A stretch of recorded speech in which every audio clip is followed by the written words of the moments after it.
Welcome to The Explainer. Today, we're taking a look at a really personal story, a memoir. And we're going to distill it down into this universal 5-minute journey about the lifelong search for meaning. So the author doesn't start with some big event. Instead, he kicks things off with this really powerful idea. This search for perspective. It's this deep desire to see beyond the everyday grind and connect with something way, way bigger than ourselves. All right, let's get into it. The story starts in California. And on the surface, you'd think the author's early life was totally idyllic, right? A world of sun and surf.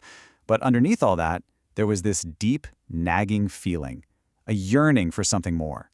You see, for the young author, the ocean was way more than just a playground. It was a sanctuary. He talks about surfing as a kind of meditation, a way to literally leave his troubles behind on the land. It's where he felt this almost primordial connection to the source of life itself. And he had this powerful gut feeling, this intuition that the answers he was looking for weren't out there somewhere, but they were deep inside of him. But that whole ordinary world, it was about to get completely shattered by one single dramatic event. This was a true call to adventure that he just could not ignore. And it would change the entire course of his life, forever. So get this, he's surfing in France, takes off on this massive 15-foot wave, and then boom, he loses his board.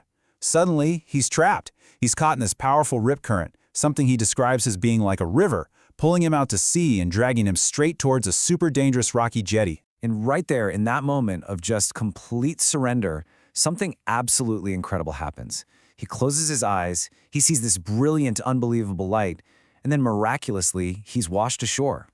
People on the beach who saw the whole thing, they called it a miracle. No other word for it. You can imagine a brush with death like that? It just crystallized his quest. It took that vague spiritual longing he'd felt his whole life and turned it into a clear, urgent destination. He knew, without a doubt, exactly where he had to go next. India. And so, the journey began.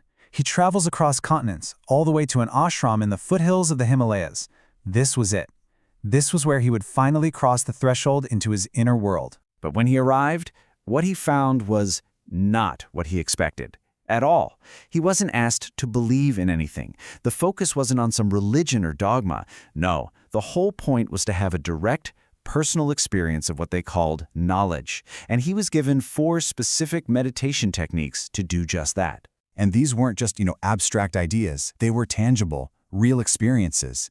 He talks about seeing a brilliant inner light, like a blue star, hearing a universal sound or vibration he called the Word of God, even tasting a cleansing nectar or manna, and feeling the infinite energy of the universe literally flowing through him.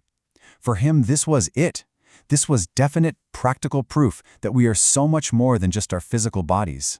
So this was the real turning point, you see? His search for an answer, it was over. But the real journey, the day-by-day practice of taking this profound experience and integrating it into his normal, everyday life, that had just begun. So as he's living his life, trying to integrate this practice, he starts to notice something amazing. He starts seeing evidence of this hidden order to things, a web of meaningful coincidences that, as he'd learn, actually has a name, synchronicity. And he found this very concept, this idea, from Carl Jung, playing out in his own life in the most remarkable ways.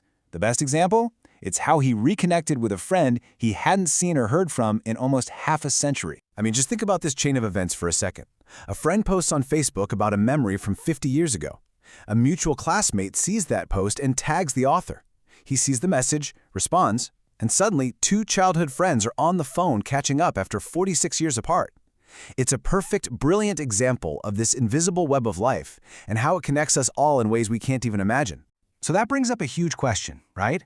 How do you live a normal, everyday life after having these incredibly profound spiritual experiences?